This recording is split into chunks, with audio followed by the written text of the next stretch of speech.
Hi all of welcome my channel. உங்கள் எல்லாரையும் என்னுடைய சேனலில் ஒரு வீடியோவில் மீண்டும் சந்திக்கிறதுல ரொம்ப சந்தோஷம். என் சேனலுக்கு சப்போர்ட் பண்ணுற எல்லாருக்கும் மிகப்பெரிய நன்றி. என்னுடைய வளர்ச்சிக்கு முக்கியமான காரணம் நீங்கள் தான். இன்றைக்கி நம்ம இந்த பதிவில் என்ன பார்க்க போகிறோம் அப்படின்னா, கடவுள் ஏன் கல்லானார்? கேட்கும்போதே கொஞ்சம் சுவாரஸ்யமாக இருக்குல்ல. கடவுள் ஏன் கல்லானார்? நம்ம எல்லாருக்குள்ளேயும் அந்த கேள்வி இருக்கும். இந்த மாதிரி தான் இந்த ஸ்டோரி ஆரம்பிக்குது. கரைந்து ஒழுகுகின்ற மேகங்கள், அதன் ஊடே எட்டி எட்டி பார்க்கிறான் சூரியன். மறைந்திருந்து பார்க்கும் மர்மம் என்ன என்ற பாடலை பாடத் தோன்றும் அளவுக்கு அவ்வளவு அழகிய காலை பொழுது.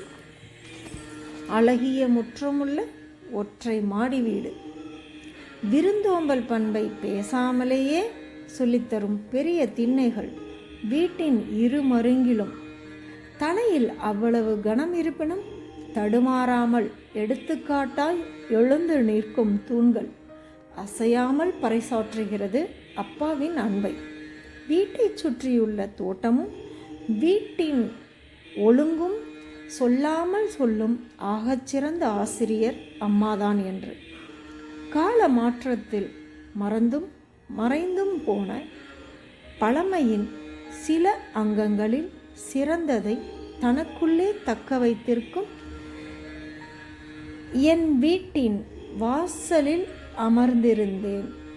என் பெயர் இனியா. பெயர் மட்டுமல்ல, பேச்சிலும் இனியவள்தான். எழுந்தது முதலே என் கருத்தினில் எழுந்த ஒரு வினா என்னை தொடர்ந்து துளைத்து கொண்டே இருந்தது. கடவுள் ஏன் கல்லானார்? காரணம் அடிக்கடி கேட்கும் புலம்பல்கள் இந்த சாமிக்கு காதே கேட்காதா, கல்லாயிடுச்சா என பலரும் கேட்பதை கேட்டதில் இருந்து இதற்கு விடையை யாரிடம் கேட்பது என்று மூளைக்குள் ஒரு நீயா நானா நிகழ்ச்சியே நடைபெற்றது. கடைசியில் வெற்றி பெற்றது என்னவோ என்னுடைய ஃப்ரெண்டு கூகுள் தான். கூகுளில் செக் பண்ணி பார்த்தேன், கடவுள் ஏன் கல்லானார் என. உனக்குள்ளே கேள் என்பது போல் பதில் வந்தது. இரண்டாவது பதில், கடவுள் ஏன் கல்லானார், மனம் கல்லாய்ப்போன மனிதர்களாலே என்ற பாடல் வரிகள் தான் வந்தது. இதுதானா கடவுளால் எனக்கு கூறப்பட்ட விடை என யோசித்தவாறே எனக்குள் கேட்டுக்கொண்டேன். என் மீது ஐயம் கொள்ளாதே, நான் கல் அல்ல என்று அலறியது என் மனது. சற்றே சமாதானம் செய்ததில் ஒன்றை உணர்ந்தேன். மனம் நல்லா இருந்தாதானே மனிதர்கள். கல்லாய் இருந்தால் எவ்வாறு அவர்களை மனிதர்களாக கொள்வது? ஆக இதுவும் இதற்கான விடை அல்ல என்று உணர்ந்தேன். அந்த நாள் முழுவதும் இந்த கேள்வியிலேயே கழிய முழு நிலவு மெதுவாய் முகம் காட்டியது. வேலை பளுவால் மூளை சோர்வடைந்து அயர்ந்தது.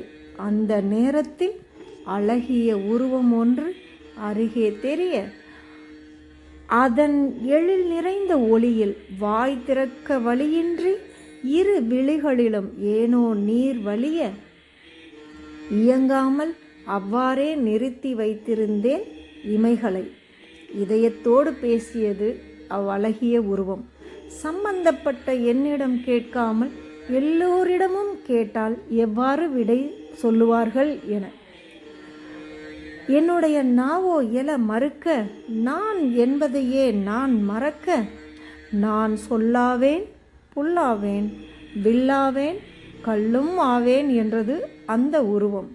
அசையாமல் ஆசையாய் பார்த்த என்னை பார்த்து சிரித்தபடியே, கற்றுக்கொள், வணங்கப்படும் நிலை பெற வேண்டுமானால் வழிகளை பொறுத்தே ஆக வேண்டும் என்ற வாழ்க்கை பாடத்தை கற்றுத்தரவே கல்லும் ஆனேன் என்ற அதன் திருவடியை இறுக பற்ற அவ்வுருவம் மீண்டும் சிரித்தது. நான் இறைவா என்றேன். இயங்கத் தொடங்கியது என்னுடைய மூளை. இமை திறந்தது. பால்கனி வழியே சூரியனின் கதிர்வீச்சுகள் பாய்ந்தது.